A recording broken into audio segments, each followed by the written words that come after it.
आप सभी को मेरा नमस्कार। आज हम पढ़ेंगे निर्वाचन आयोग। हमारी लोकतांत्रिक प्रणाली में निर्वाचन या चुनाव का बहुत ज़्यादा महत्वपूर्ण है। भारत एक लोकतांत्रिक देश है और हमारे यहाँ जनता ही सर्वे सर्वा होती है। जनता चुनाव के माध्यम से अपने सांसद, विधायक और पंचायत में सरपंच, पंच आदि प्रतिनिधियों का चुनाव जनता स्वयं चुनती है। आप सबके मन में ये प्रश्न अवश्य उठता होगा कि हमारे जनप्रतिनिधियों का चुनाव कौन करवाता है, क्योंकि यदि जनप्रतिनिधियों का चुनाव निष्पक्ष रूप से नहीं होगा तो कभी भी वो निष्पक्ष रूप से शासन नहीं कर पाएंगे। तो हमारे जितने भी जनप्रतिनिधि हैं, इनके निर्वाचन की व्यवस्था एक निर्वाचन आयोग के द्वारा की जाती है और इसकी व्यवस्था का प्रावधान भारतीय संविधान में किया गया है। निर्वाचन आयोग में 3 लोग प्रमुख होते हैं।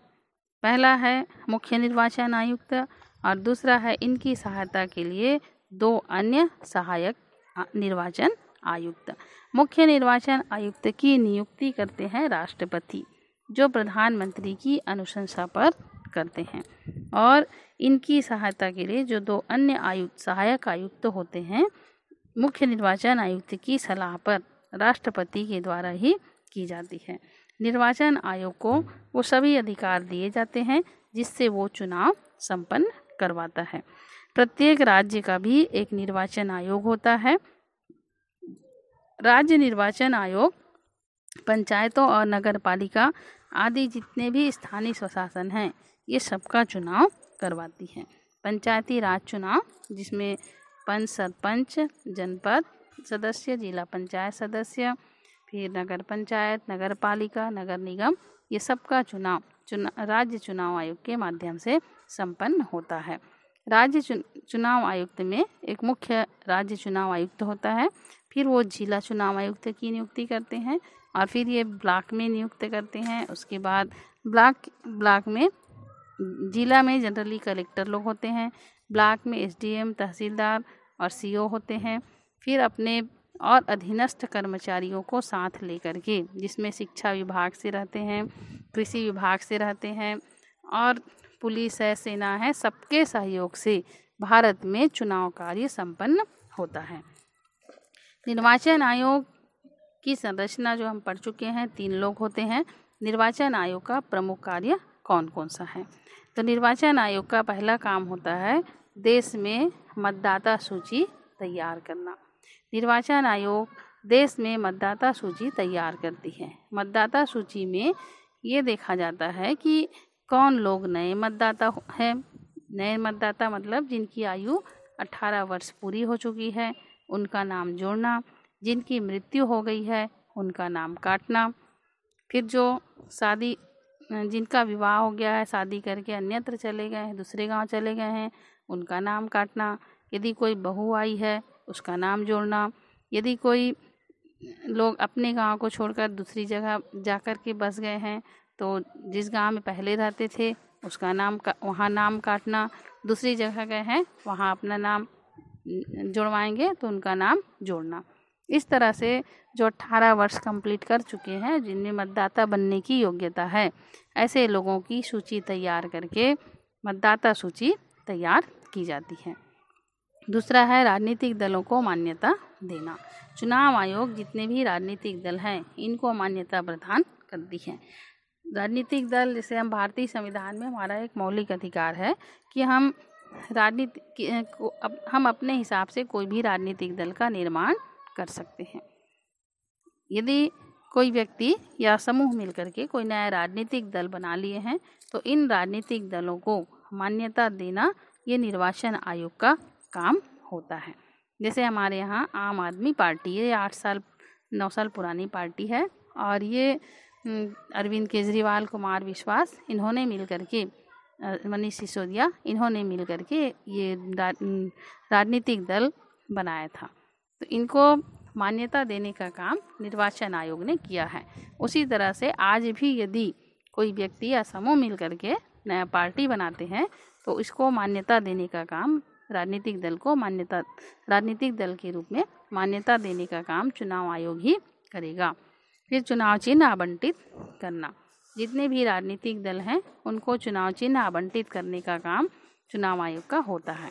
जो बड़ी राष्ट्रीय स्तर की पार्टी होती है उनका चुनाव चिन्ह तो वही रहता है, जैसे भाजपा का कमल छाप, कांग्रेस का पंजा छाप, हाथी मतलब बहुजन छाप, ये सब इनके चुनाव चिन्ह होते हैं, जिनको देखकर हम अंदाज़ा लगा लेते हैं कि हाँ अमुक व्यक्ति ये पार्टी से चुनाव लड़ रहा है।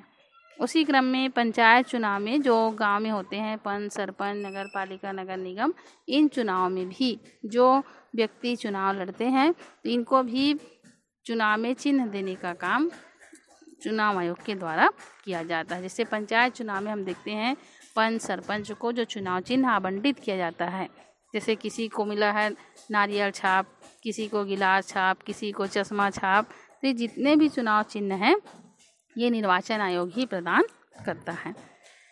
उसी क्रम में यदि कोई निर्दलीय व्यक्ति चुनाव लड़ रहा है तो उसको भी चुनाव चिन्ह आवंटित करने का काम भी चुनाव आयोग का होता है।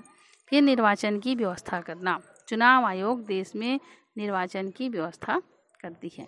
निर्वाचन की व्यवस्था मतलब चुनाव की व्यवस्था, जैसे 6 महीना पहले से अधिसूचना जारी करते हैं, राष्ट्रपति अधिसूचना जारी करेंगे, उसके बाद फिर चुनाव आयोग का कार्य यहाँ पर संपन्न होता है कि अमुक तारीख को नामांकन भरा जाएगा, अमुक तारीख तक नामांकन की जांच होगी, अमुक तारीख तक नाम वापस लिया जाएगा, अमुक तारीख तक चुनाव प्रचार होगा, फिर अमुक तारीख को मतदान होगा, फिर अमुक तारीख को मतगणना होगी और उस दिन परिणाम निकाला जाएगा और अमुक तारीख तक फिर इनको अपने खर्च का ब्यौरा देना होगा। तो ये जितनी भी प्रक्रिया होगी यही कहलाती है निर्वाचन की प्रक्रिया, निर्वाचन की व्यवस्था। तो ये सब चुनाव आयोग के द्वारा करवाई जाती है। फिर चुनाव आचार संहिता तैयार करना, निर्वाचन आयोग के द्वारा चुनाव लड़ने वाले प्रत्याशियों के लिए चुनाव आचार संहिता तैयार की जाती है। चुनाव आचार संहिता मतलब इनके लिए नियम बनाया जाता है कि इन नियमों के दायरों में रहकर आप चुनाव लड़ेंगे। जैसे प्रत्याशी को कितना खर्च करना ये भी नियम है। फिर किसी भी प्रत्याशी को बिना किसी मकान मालिक की अनुमति के उसके दीवार पर पोस्टर, बैनर नहीं चिपकाना है। फिर जैसे चुनाव के 48 घंटे पूर्व प्रचार प्रसार नहीं करना है, लाउड स्पीकर को बंद करके रखना है, किसी को अवैधानिक तरीके से दबाव नहीं बनाना है, कोई भी प्रलोभन देकर हम किसी भी व्यक्ति से वोट नहीं मांगना है। यदि ऐसा करते पकड़े जाएंगे तो प्रत्याशी को सज़ा भी मिल सकती है। ये सब आचार संहिता के अंतर्गत आता है। फिर सांसदों व विधायकों की अयोग्यता में राष्ट्रपति और राज्यपाल को परामर्श देना। कोई भी सांसद अयोग्य है कि नहीं है, यदि कोई आपत्ति करता है कि ये सांसद या विधायक अयोग्य है तो इस विषय में राष्ट्रपति को चुनाव आयोग सलाह देता है। फिर उम्मीदवार के खर्च की सीमा का अनुपालन करवाना।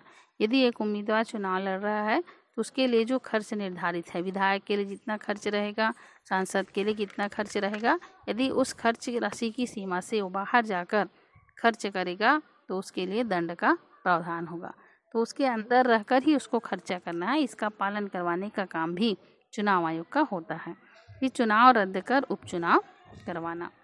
चुनाव रद्द कर उपचुनाव करवाना यानी कोई जगह ऐसा कोई चुनाव हो गया है कि कोई पार्टी का प्रत्याशी यदि गलत तरीके से या कोई भी प्रत्याशी गलत तरीके से चुनाव जीत गया है तो उस स्थिति में वो चुनाव को रद्द करके वहाँ पर फिर से उपचुनाव करवाया जाता है। उपचुनाव 2-3 परिस्थिति में हो सकता है। पहला तो कोई पार्टी गलत तरीके से चुनाव लड़ा है और न्यायालय के द्वारा उसको गलत साबित कर दिया गया है तो उसी स्थान पर फिर चुनाव होगा, जिसको हम कहते हैं उपचुनाव। और दूसरा, यदि किसी प्रत्याशी की मौत हो गई है ना, जो जीत चुका था, जैसे कोई सांसद है, विधायक है, यदि उसकी अचानक मौत हो जाती है तो उसके स्थान पर फिर नए व्यक्ति को सांसद, विधायक बने या पंच, सरपंच जो भी है, इसको बनाने के लिए नया वहाँ पर चुनाव होगा। तो ये कहलाता है उपचुनाव। और जब भी नया चुनाव होगा तो वो उतने समय के लिए होगा जितना उस व्यक्ति का कार्यकाल बचा हुआ रहता है। जैसे यदि कोई जो प्रतिनिधि है जो चुनाव जीत गया है, यदि 2 साल बाद उसकी मृत्यु हो जाती है तो फिर वहाँ पर नया चुनाव होगा और आगामी जो भी प्रत्याशी चुनाव जीतेगा उसको 3 साल तक कार्य करने की अनुमति होगी। तो ये उपचुनाव कहलाता है। जो चुनाव का सीट है जो निर्वाचन सीट है रिक्त हो जाता है किसी कारण से, तो वहाँ पर फिर से चुनाव होना ये कहलाता है उपचुनाव। तो उपचुनाव करवाने का काम भी निर्वाचन आयोग के द्वारा किया जाता है। और एक काम और है निर्वाचन आयोग का, मतदाताओं को प्रशिक्षण देना। समय समय पर निर्वाचन आयोग मतदाताओं को प्रशिक्षण भी देती है कि किस तरह से मतदाता अपने जो मताधिकार है इसका उपयोग करेंगे, इलेक्ट्रॉनिक मशीन के माध्यम से या तो फिर बैलेट पेपर के माध्यम से। तो यहाँ कैंप लगा करके गांव में, शहर में मतदाताओं को प्रशिक्षण देने का काम भी निर्वाचन आयोग के द्वारा किया जाता है। तो ये पूरे कार्य करके निर्वाचन आयोग पूरे देश में निर्वाचन कार्य संपन्न कराती है और हमारे देश में लोकतांत्रिक तरीके से सरकार का गठन होता है।